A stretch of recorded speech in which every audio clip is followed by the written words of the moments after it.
You're listening to the Corporate Quitter podcast, where it's all about exploring possibilities for making an honest living outside of the traditional 9 to 5.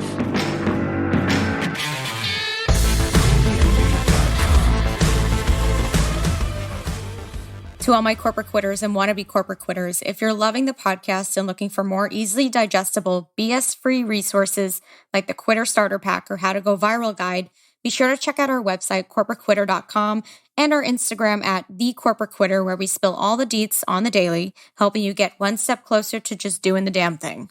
Now, on to our episode. Hey everyone, and welcome to Corporate Quitter. I'm your host, Gabby Iannello, and today's guest, I've been a super fan of hers since I met her in April 2021. She's a badass. Her name is Chloe Homan. She's a self-made multi-six-figure business owner / content creator. She launched her first business in 2018, Frizz and Frills, where she empowers women to learn and love their natural curls, and she's helped me with that too. After growing and cultivating her online curly community, she launched Curlfriend Collective in November 2021 to further support her community by providing them with luxury silk hair accessories made with curly hair top of mind. Women with curls have been forgotten by the industry for far too long, and she's bringing them to the forefront. So, Chloe, I'm so grateful you can come on. I've been fangirling over you since I met you. I think what you're doing is not only amazing for women, but also, you're an inspiration to those who want to bust out of corporate and kind of create a lifestyle for themselves based around their interests and things that they love. So thank you so much for being on. Well, thank you so much for having me. It's an honor. I've loved watching your journey over this past, it's been almost a year? Has it been exactly a year since you left corporate? Oh my gosh. So you have made so many big moves. And I'm just so excited to be here and to support you and to chat and support other women who are looking to do the same thing. Yeah. Thank you. I appreciate that, especially since we were in the same mastermind. And I remember coming in, I'm like, oh my God, this bad bitch, Chloe, she has all these followers. She knows what she's doing. And here I am, I don't even have shit, nothing to start with. No, but I mean, that's the starting point, right? But it's also great because I got to see what's actually possible when I'm just starting out. So you know how it is. You stick with the vision and it all kind of falls into place. But speaking of vision, and all of that, what's your full story? I know you were in corporate and then you left. How did you stumble into being a curly lifestyle creator and building this empire?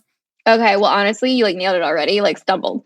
So let's start with just kind of where I saw myself going when I was younger. Okay. So when I was younger, I knew I always was creative. I always wanted to go down that path, but I always also wanted to go down the business path because my dad has always been in corporate. I saw that path and I was like, ooh, that's the path. He was a buyer and, my fashionista sense was ooh, he got to go to, all the shows and go to do other stuff. I'm like, ooh, that sounds amazing. So I went to college and I decided to study graphic design and advertising. My dad told me I should have studied business. Now thinking now that I am a business owner, I'm like, that was probably smart, but hindsight's 2020. So I went down kind of more of the creative path. So I went and did my undergrad, got that done in 4 years and then went towards business and started in sales and did business to business sales. I also did account management, as an account exec for a little bit. I absolutely hated it. I went down that path and for a while I really liked it. I learned a lot, especially when it came to business.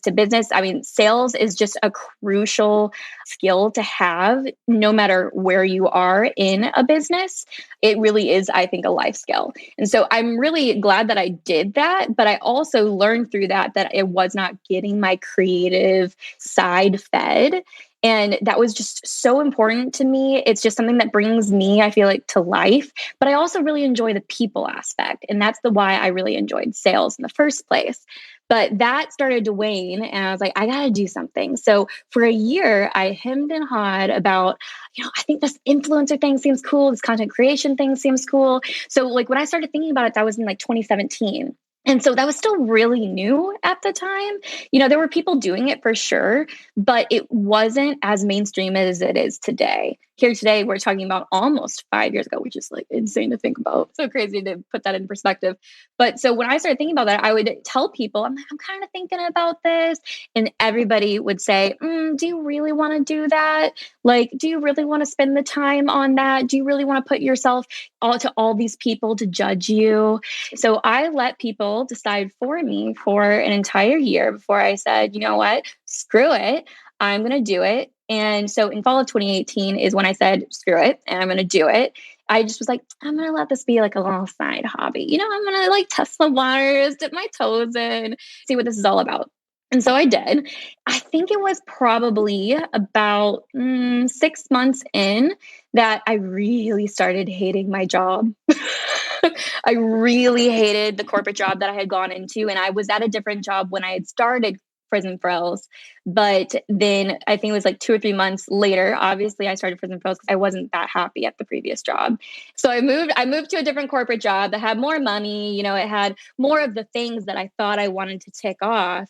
Within, I would say 2 to 3 months, which was about my 6-month time being in Frizz & Frills, I was like, this is not what I want. I'm crying every day. I hate what I'm doing. Like, this is not making me happy at all. And so like I talked with Ryan, my husband, and I was like, okay, I think I really want to do this. I think this has possibility. I had made like barely any money at this point. Like I had made like maybe like $5,000 or $10,000 at this point, like max. And I was like, I think we can do this. So if I just, full-fledged forward, as I still am in my corporate job, I think I can make this work.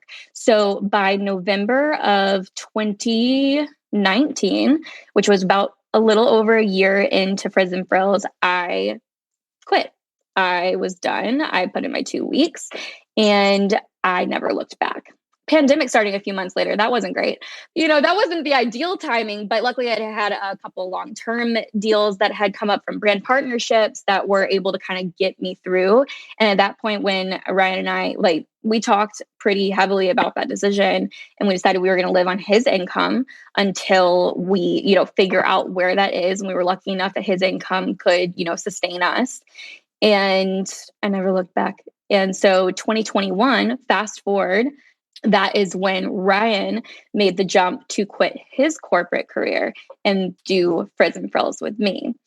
And then another 6 months, and that's when Curlfriend Collective was born. And we've been doing that for like 2.5 months now. Isn't it so crazy? Like you say it right now when it's like in a 2-minute span, but like I'm sure like during all of that, the stress and the headaches and the figuring it out and everyone telling you you're full of shit and you don't know what you're talking about and like all of that. And you're just like, wow.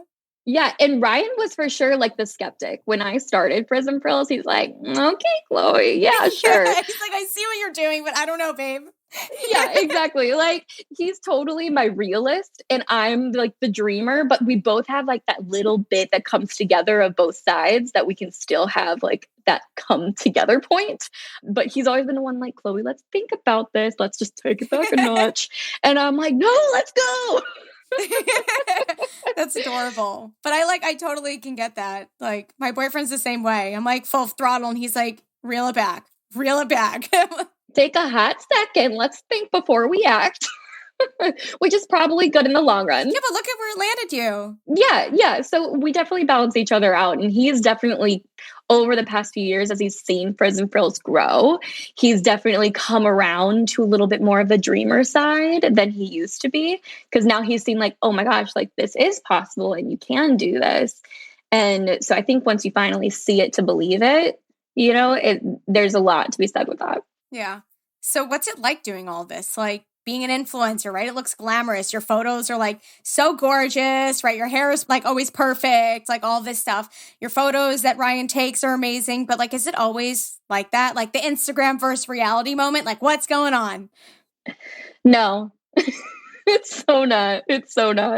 Honestly, I would say it's like 90% not that. And it's like 10% of the like glamorous. Like what everybody sees after it's like fully published on Instagram, on a website, TikTok, any of those places, that is such a small percentage of what goes on behind the scenes. And I'm sure you probably can even feel that too from just like a business standpoint, right? All the time and effort that goes into the branding, the photography, then the editing. Then, most of my time is behind my phone and behind my computer. It's being in emails, it's meetings, it's all those other things that kind of do resemble a corporate life, but I'm choosing that life and I'm choosing which meetings I'm taking. I'm choosing the people I'm spending my time with, and I'm choosing the content that I create. So it's still a lot of the same actions that you may be taking in the corporate side, but it's all the stuff that you wanted to do and you have the power to say yes or no. Yeah, seriously. Like you actually have a choice, and that's what makes a difference. Yes, you actually have a choice. Like if there's a brand that I'm like, you are crap to work with, bye. Like I'm not doing it. So, I mean, that's the beauty, because if you were like when I was doing brand management, no way. When I was doing any of that, when I was working with, on the sales side, I had to take that customer, whether they were crap to work with or not. Now I get the final say. Right? Even Curlfriend Collective, that's your choice. Like you were able to create a brand and a line of accessories based on basically what you want to see in the way of prints, in the way of quality, like all of that stuff. Whereas in corporate, it's about numbers, right? So it's not even about like customer experience. It's like, how much money can we make? Mm-hmm. You always had those quotas you need to meet every month. You had a meeting on the first of the month. How did we do? Oh, clap, clap, clap. Move on. Now time to the next goal. Go. Because that mattered for literally 2 seconds. I don't miss it. I really don't miss it. No, me either. There are 0 things I miss about corporate world. Have there been trade-offs of like running your own business? Like obviously in the beginning, even with myself, part of me was like, oh my God, like, was this really a good idea? Like, right. Like, what did I do? Yeah, exactly. And even like, with all of the really amazing things that come, right? Getting paid really well and working with your favorite brands. Are there any times where you're like, well, not even now, because now I feel like you're in a jam. But in the beginning, was there that kind of freaking out moment of guilt maybe, or just confusion, or? I don't know that I would say guilt. I would say that I don't know that I realized I was quitting a 9-to-5 to work 24/7, if that makes sense, And at the beginning, I didn't know how to manage my time as appropriately. I was so used to, for that year that I was still basically balancing both, I was so used to working like a 70, 80-hour work week. And then all of a sudden, I was just managing my own stuff. I felt like I still needed to be working just as much, and I needed to be working at nights, and I needed to be working on weekends. And so now I've learned to kind of pull that back and manage my time a little bit more appropriately so I can still have that balance. That's like my word of the year, balance, because I am kind of a workaholic at heart. So I'm like, if I could be doing something, strategic or that's helping my business, I'd rather be doing that than sitting on my butt, but you can't be doing that 24/7. Otherwise you are going to get burnout. And I've definitely felt that burnout. So that is definitely something that I felt. But as far as like scared in like having all of the comfort taken away from what is technically guaranteed from a corporate job, like your insurance, your benefit, your hourly wage that you get every 2 weeks, or your salary. I think actually when I got more scared was when Ryan quit his job, and then it was like all on me compared, because at least I still had his salary when I quit to lean back on a little bit. Even though I didn't lean back on it, it was just like that peace of mind. So when he quit, I was like, oh snap, this is me. So that's something that I hadn't had before, even though him and I have like gone back and forth and like who made more money, who was kind of carrying more weight back and forth throughout our 20s. This was the first time where it was like fully on me. So that was, I think, the scariest part. But now I feel like we're in a better groove. Yeah. So how long did it take for your business to start gaining traction and like actually being profitable, right? Because even you said in the first 6 months, you're making like a couple bucks here and there. Like I freaking hate how everyone online is like make 6 figures in 2 months, which is complete crap. What's the real story behind business and money and all that stuff? So now every business is different, right? So especially when it comes to a content creation business, because when you're first starting out content creation wise, your overhead's pretty minimal. You don't have to get a brick and mortar. You don't have to get an office. You can work from your home. Your equipment, you can pretty much use your phone for the most part when you're first starting and see how that goes. And then you can slowly bring on other equipment or other things. So your overall overhead is pretty minimal. So when it comes to being profitable, you can be profitable really quick. The cool thing with content creation is a lot of times, like I kind of created my page around my lifestyle. So like beauty stuff, right off because I'm reviewing it. Fashion, right off because I'm taking photos in it and I'm linking it for people to be able to shop.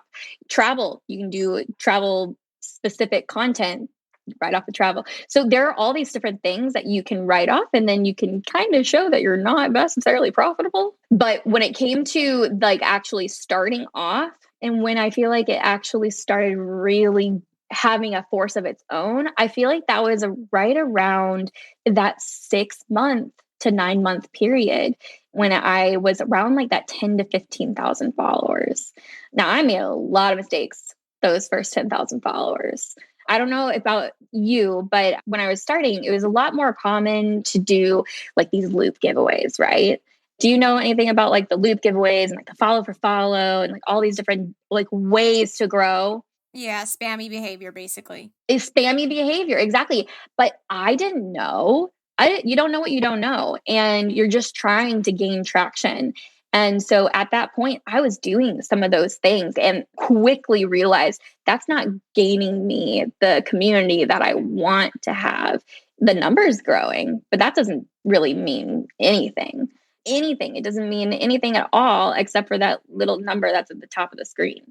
I quickly realized I needed to be talking to the community that I have and that they are engaging, asking what they want to create, creating that. And when I started doing that, growth started happening. When I started engaging with people who were in the community already who were creating content and just genuinely talking with them, doing a giveaway with them that was a small group giveaway that was like maybe 3 or 4 other creators that we could do something for our Curly based community.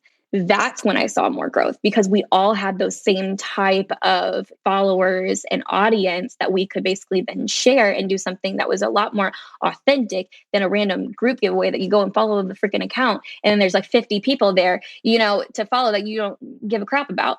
So those things, I made those mistakes and quickly realized that those are things that and I'm glad I did those because then I knew and I learned from those because you only learn from the mistakes that you make. So yeah, so I would say long answer short, like that 10 to 15,000 followers, which around 6 to 9 months in is when I really started to see that momentum and that shift change. It does. I'm glad that you touched on it though, because I think a lot of people, even myself in the very beginning, I was all about the followers game, right? Oh, I want to go viral and get when you're working with brands, you need some sort of community, right? You need some backing.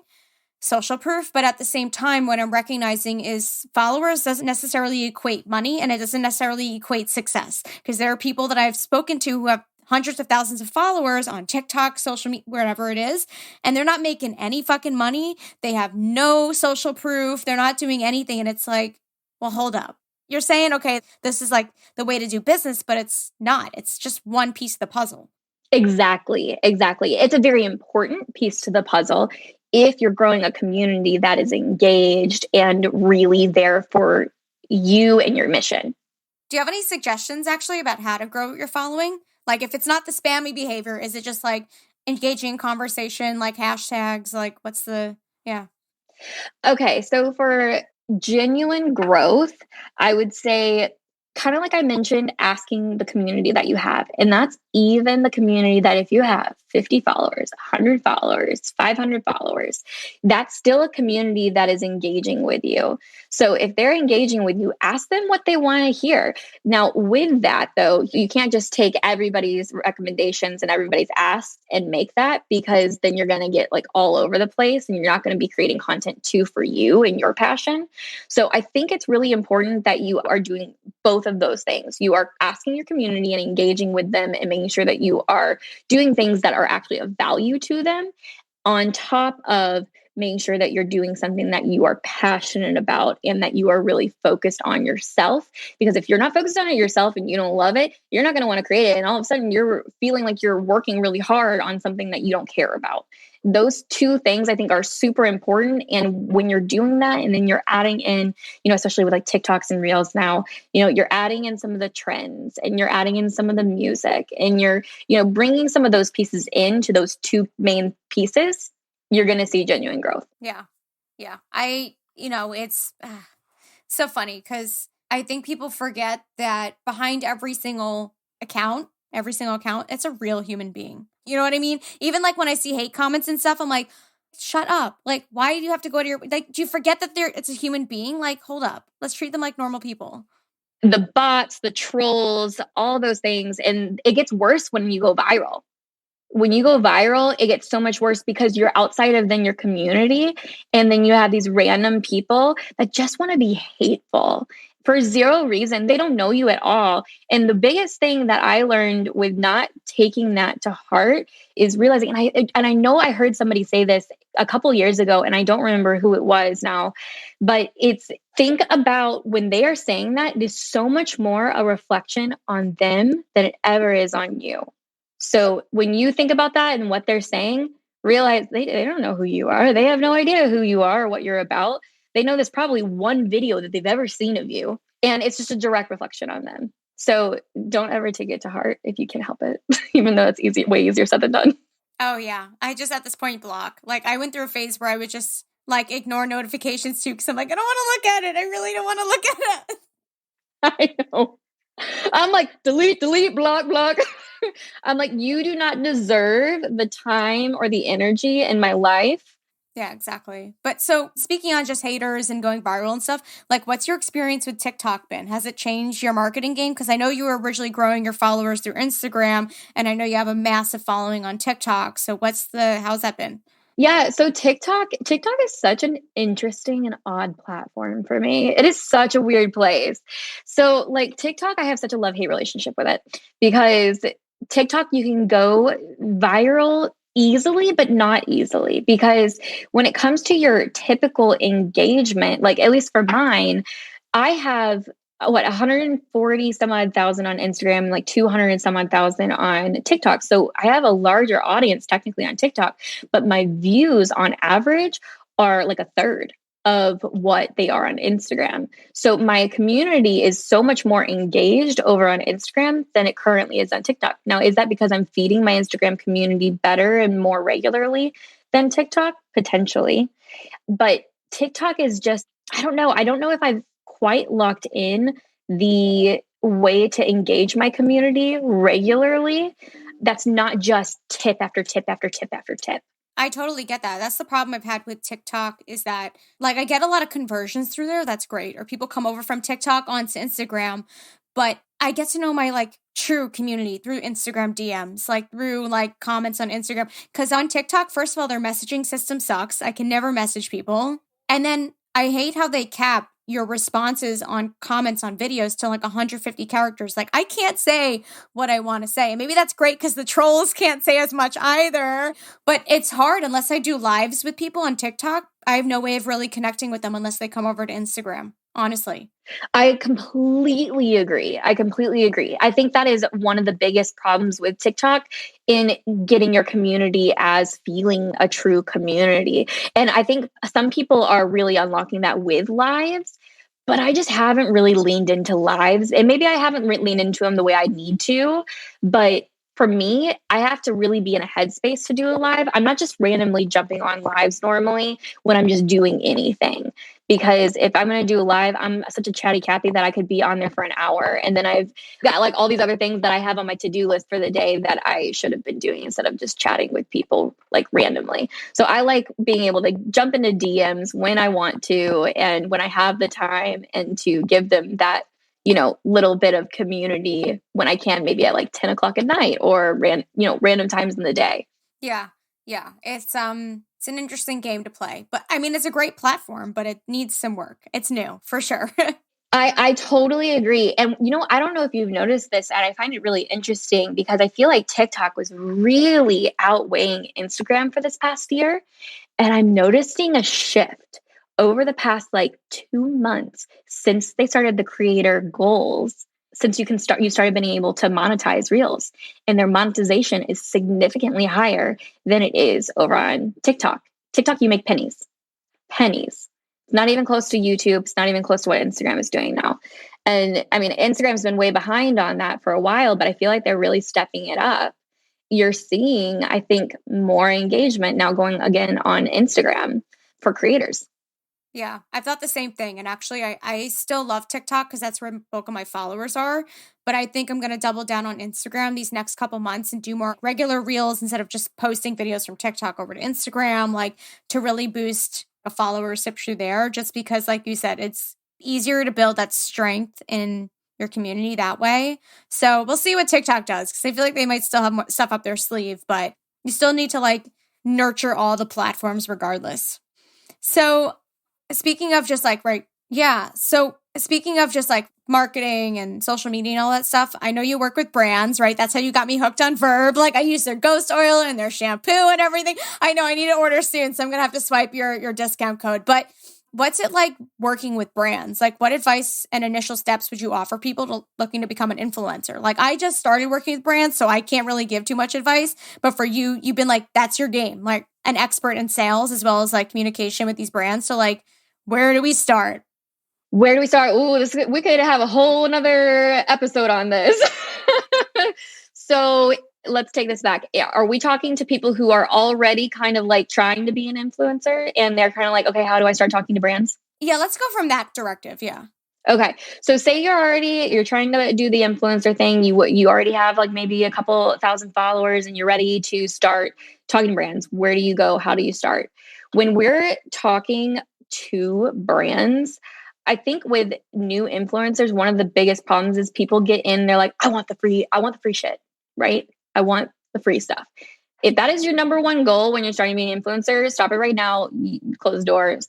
You shouldn't be doing this because there's so much more than free stuff that goes on with this. And if you are going to talk to a brand, and some of the biggest brands that have the most money and the most budgets are the ones who are going to pull this, they're going to be like, hey, we'd love to send you our whole, this whole skincare, hair care line. And all you have to do is just post something on your stories and a static post or a reel.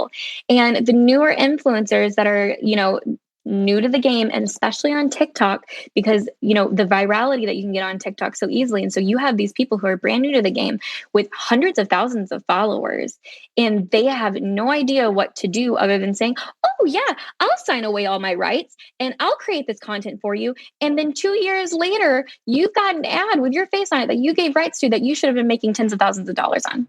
And that is not okay. And brands know this. They know it's not okay, but they are taking advantage.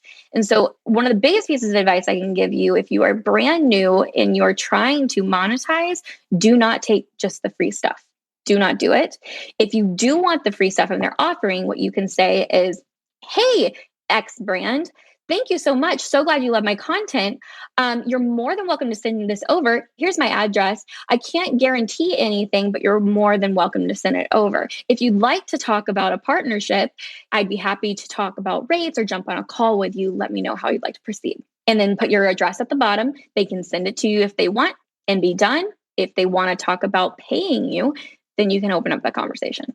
What about pitching brands? Like, I think that's the hardest thing is that people don't even know where to start from like having those conversations. Like the one thing I will say right off the bat that I fucked up with when I was first starting was that I would straight up DM a brand, like never speak to them and just be like, hey, this is who I am. Like, I'd love to like partner or whatever. And then first of all, I'm not even following them, which they can see. Everyone can see if you DM someone and you don't follow them, it goes straight to requests, which I usually ignore at this point because those people aren't true. Like, you don't give a shit. But what other tips would you have for people who want to start pitching brands or establishing connections or finding even the right contact info?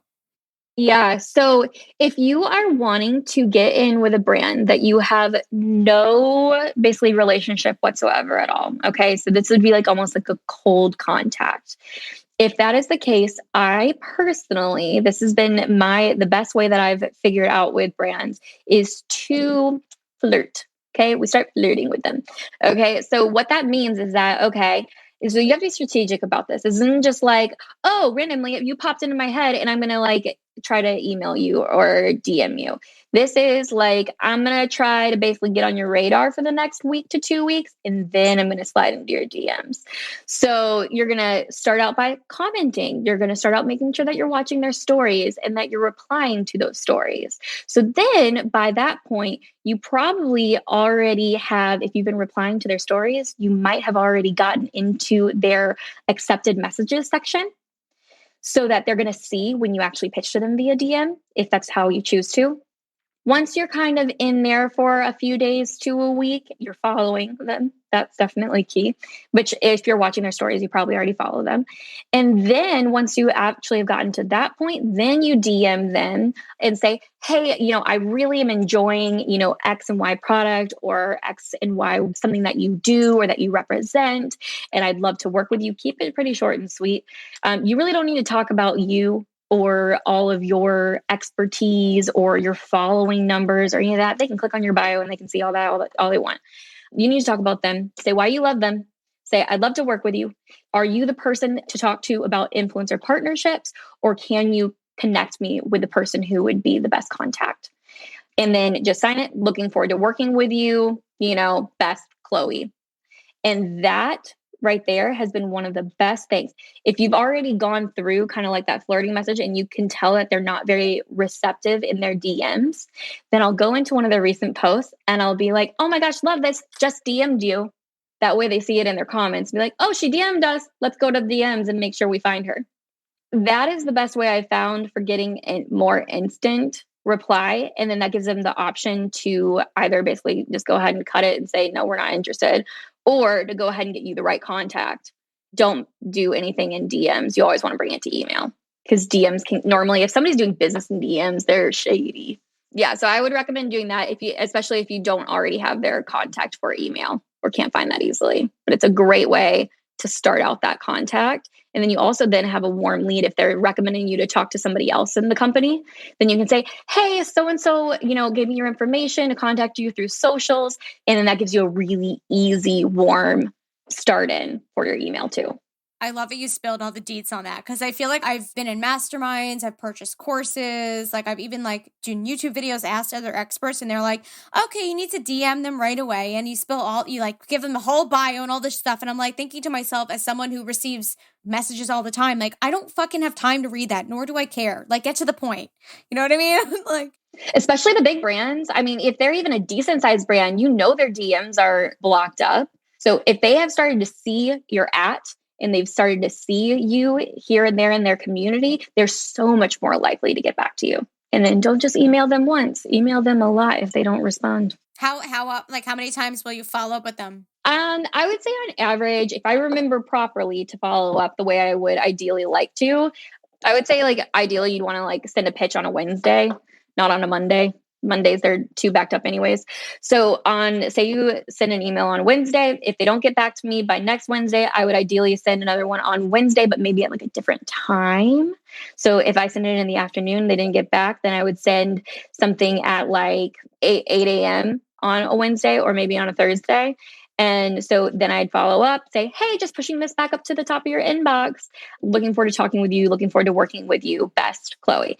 And then if I don't get anything back still, then I would go like 3 days. And then I'd go another 3 days. 3 to 7 days is pretty ideal. But if you can just kind of like beat down their inbox, because a lot of times they're getting so many messages and so many pitches. If it's your influencer marketing contact, that you have to stand out. Most of the time, you're more than likely going to get a response back after that second or third email than the first, because the second or third, all of a sudden you're like, hey, just bring this back to the top of your inbox. They're like, crap, I forgot. Let me respond to it right now. Versus the first one, they like see it. They're like, oh, okay, I'll get back to that later. So I am the queen of follow-ups. Well, it's also your business. Like if you don't get paid, like that's not going to work. Like you have to do it. And that's like the beauty of running your own business is like when people ask like, oh, what about motivation? I'm like, gotta pay my bills. Like I gotta pay my bills. Like that's all the motivate. I mean, I'm still motivated by the passion of the business, and so are you, I can tell, but exactly. Especially at the beginning. I mean, money probably is going to be your main drive. That's going to be your main driver, because you got to make it work, especially if you've already quit corporate, or if this is like your income, like this is the way you got to pay your bills. You've got to follow up. You've got to be pitching. You've got to be creating. You got to be doing it all. Yeah. So speaking of like pitching and stuff, I know you came from a sales background, so maybe it wasn't as hard for you, but like one of the things that a lot of people have fear over is just pitching and just sales, and also like coming off as being, I don't want to say too much, but like basically guilty of pitching, like, oh, I'm annoying them, or like this isn't useful, or they don't care, whatever it is. You got to just put that out of your mind. Think about it in their shoes. Or if you've ever been in those shoes and you have people emailing you and you're just busy and it just slips your mind. I mean, it happens to me all the time too. Like I'll have a brand reach out and, they'll get back in my inbox 3 or 4 days later. I'm like, oh crap. I'm like, I'm so sorry. Because you just forget. If you are busy, you can just forget. So don't think that you're bothering them, because it's really not the big deal. It's just an email. So don't worry about bothering them, and don't get too anxious and into your head. I have anxiety and I definitely do this. I am an overthinker for sure.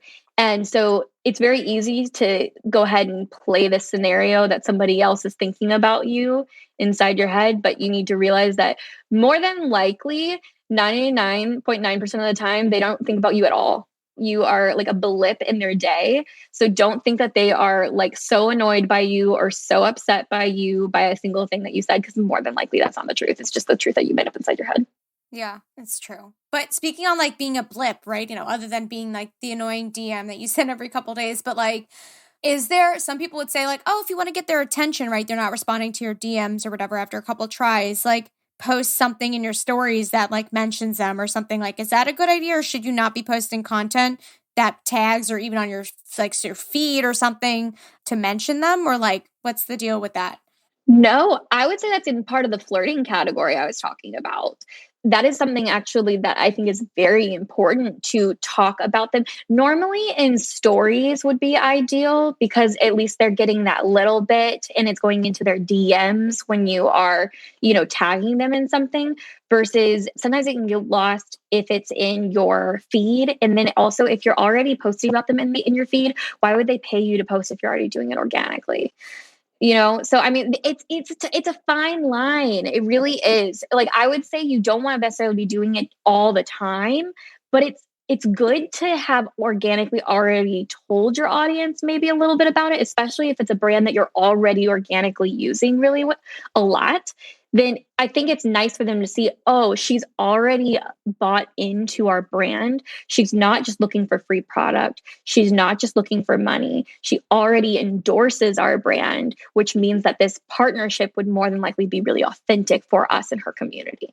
It's a fine line. So normally I feel like stories is a great way to do that. And then you can use that actually as your starter to your flirting time, and then jump into their DMs and send your little pitch. Yeah. The brand game is something that I'm new to and I'm enjoying it. It is a lot of work, but yes, it's like you have to keep ego rubbing and like smoozing and like all that stuff for sure. Schmoozing to the max. For sure. But don't send like a long-winded message either. Yeah. No, I'm glad you pointed that out, because again, you have people online who are like, you have to do it this way and only this way and blah, blah, blah. But coming from someone who like actually does it as a full-time thing for many years, like you're obviously like, you have long-term partnerships now because of the way that you did things. So, which I think is everyone's goal. Yeah. And two, one of the things I will say, and I hear about this all the time with the influencer world, is that which is shocking to me, and you probably wouldn't have issues with this because you come from the corporate world, but if you have not come from the corporate world and you're trying to get into being an influencer, it is so important to make sure that you are professional and you are timely. You need to be timely. I can't tell you how many times I have been thanked for being timely and for being professional. And that just shows you that it's not the norm in the industry, which is really sad, because I think that an influencer, content creator woman, I think you should be seen as a businesswoman in this area. So if people are not acting that way, it's just rubs me the wrong way, because I feel like it really is. It's such a business to run. So make sure that you are treating it like a business. When you are working with those brand partners, be timely. Conduct yourself like you would a businesswoman, because it's, that's how you're going to earn the trust of their business and how you're going to get repeat brands to come back again and again and again. Yeah, I agree. Maybe things are shifting because influencers and content creators are seen now as like actual jobs versus what it was when you first started.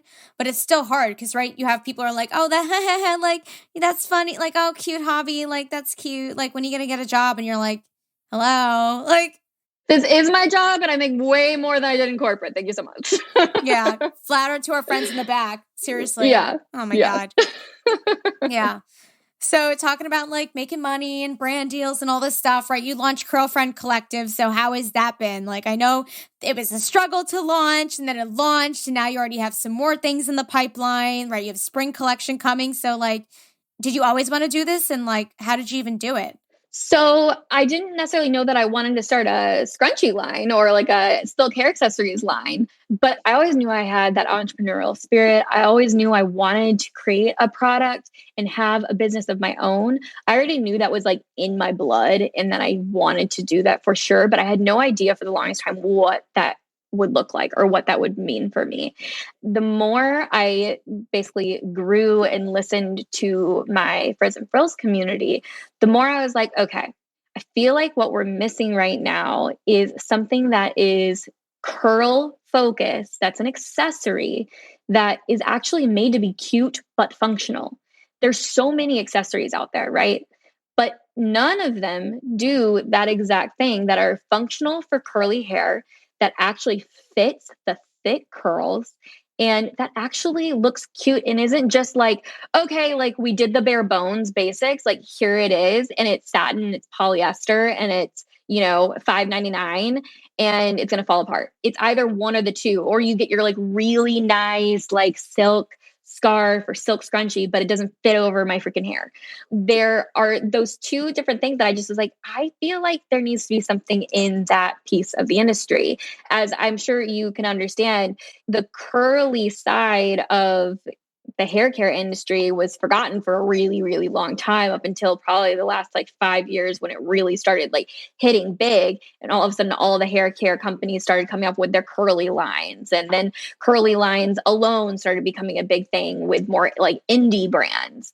And so it started to progress a lot. And now all these, especially women and some men too, are starting to embrace their natural curls and stop straightening them and really go towards, embracing that natural texture.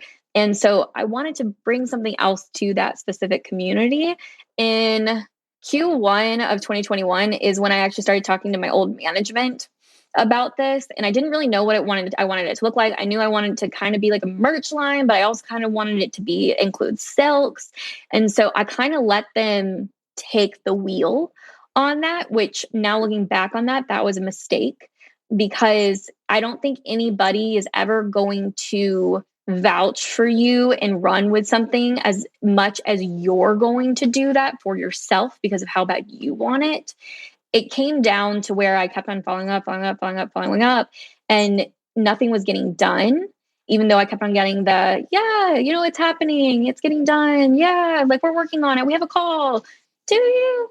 I don't have any hard facts right now. So I kept on, I was giving the benefit of the doubt, which I tend to do unless somebody gives me a reason not to. In September, came down to the last quarter of the year and I was like, I wanted this out by Christmas. What's happening? I already know supply chains are tough right now. Like, what's going on? It came down to it. I gave them like a final deadline and they said, oh, it's not going to happen. And I was like, excuse me. Okay. Not okay. First of all, like 9 months of your time wasted. Ugh, annoying. Yeah. When I could have been cultivating it so much earlier and not be like stressed to the max to get it done, I let them go and I found new management. I'm loving my new management. And I said, okay, I'm going to do it myself. And in that mastermind community, I reached out to some people and some people gave me some tips on, some manufacturer options of where I could look. You and I talked, and I think that's where we really got a chance to connect and talk about kind of some of the things that we're looking to do in both of our businesses. And I actually talked to your friend too, who had her own scrunchie business. And we just kind of got to go back and forth on some things that I had researched and some of the things that she had found in her business. And it just kind of gave me more clarity on the direction that I was going. I found a manufacturer. I adore my manufacturer. They've been amazing to work with. We went through a couple rounds of prototypes and samples, and I now have 4 people on the team, including Ryan, my husband, and my old VA who I actually promoted to my marketing manager now. And I hired a new VA/creative who's helping us really stay on track with our socials. We're in it. We're booming. And so we launched in November 22nd of 2021 is when we launched. So we're just a little over 2 months. We as of yesterday, we're at 35,000 in sales. I'm so proud of my team. I'm just so proud of everybody. Everybody's just working so well together and just really is in their zone of expertise. And I love it. Isn't it funny how it stinks that it took 9 months for you to grab it and run with it, but you still got it out by Christmas. You still made a killing. We worked our butts off. I can imagine it was not pleasant, especially with supply chain issues. Stress to the max is probably an understatement, but you did it. You fucking did it. Yeah, we did it. I was pulling a lot of really late nights. It was a lot, but we made it happen. Dude, if you put a goal in front of me, I am that person that I'm like, if you put a goal in front of me and a date, it is going to happen. If there is a will, there is a way, it's going to happen. I 1,000% agree with that. And at this point, with everything that's transpired in my own business, I'm like, it's magic. It's literally straight up magic when you just put it there. You're like, you will contract and expand and bend and move to get to wherever you need to go. You just have to really just shoot for, it sounds so corny to shoot for the stars, but it's so true. But it's true. It is so, so true. Because really, and this does go back to mindset, right? If you really do genuinely believe that you can make that happen and you're willing to work to make it happen, it will happen. But if you have already set a limiting belief and be like if I had said in September, I'm like, there's no way we could hit a Black Friday time, for launch, then there's no way. You're right. If you told yourself that there's no way, you're right. It's not going to happen. So it really does have a lot to do with mindset and the self-talk that you do give yourself. I'm a very positive person. I'm a very goal-oriented person. So if there's a will, there's a way. And so if you tell yourself you can make it happen, I promise you it will. Yeah, I can attest to that too. So, gonna make 100K this year. Yes, I know. You've done so well. I've just loved watching everything, and with all of your, all the notoriety you've been getting. I'm so proud of you. I'm just so excited for you. Oh, thank you. Fucking Instagram still won't verify me, but it's totally fine. I'm gonna just let it have its place, but it's fine. Okay, what do you have to do to get verified on Instagram? Instagram, are you listening? I know, right? Seriously, I'm like, what do we have to do? Because you just got so much from all of these huge names. You would think that would be the ticket. Yeah. I don't know if it's a name change. I just have to do my full name and just go that way, but we'll see. Who knows what this next year will bring. But you shouldn't have to. Normal businesses, they get verified all the time. They don't have to have a direct name associated with it. I'm just going to think that there's a bigger plan in place. And so I will get to where I need to be. You know what I mean? We'll let that shit unfold as it needs to be. I'm like, great. Receiving. Okay, cool. Abundance. Well, this has been awesome. One of the things I like to do with every single episode is I ask my guests one final question to sprinkle in one last nugget of gold. If you could give advice to your younger self, what would that be? And that could be really young Chloe. It could be Chloe when she first started her Instagram, whatever version of Chloe you'd like to talk to. I would say to stop limiting your self-expectations or what you think could be possible. Because if I had told myself I would be where I am now, 5 to 10 years ago, I would have said, okay, that's no way. If I had of let myself believe that and know that if I did the research and I just went ahead and did it, if you just take action instead of just thinking about it, it can happen.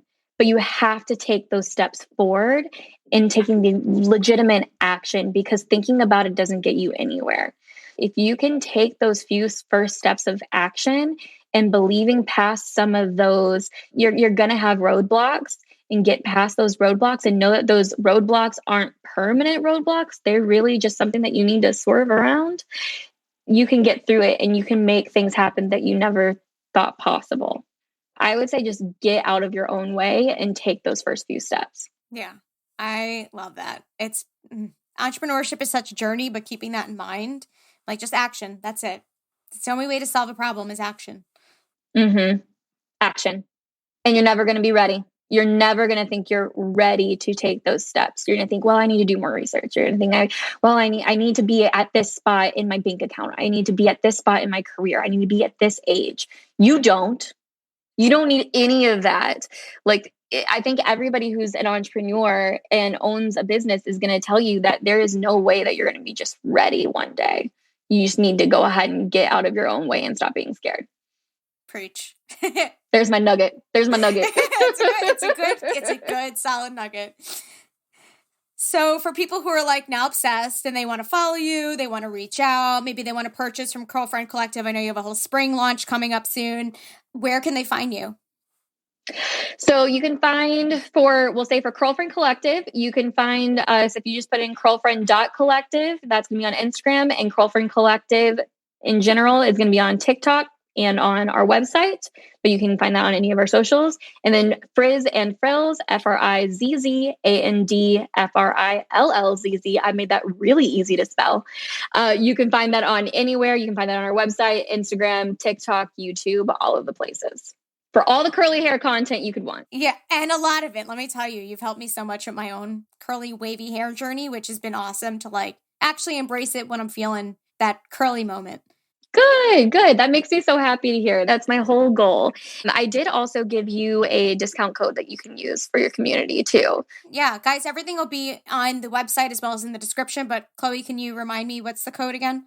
Yeah, so the discount code for you guys is going to be CQ10, and that'll get you guys 10% off your first order at Curlfriend Collective for all the silk hair accessories and big jumbo scrunchies you could want. Awesome.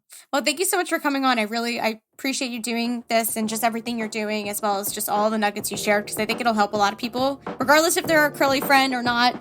It's great for you to be doing these things. Absolutely. I'm happy to help, and thank you so much for having me.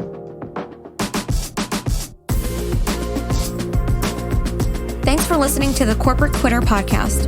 Visit corporatequitter.com for resources, extended content, and additional information about our guests.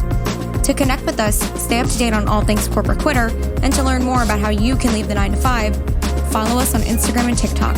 And if you enjoyed this episode, be sure to leave us a rating or review on Apple Podcasts. Thanks, guys.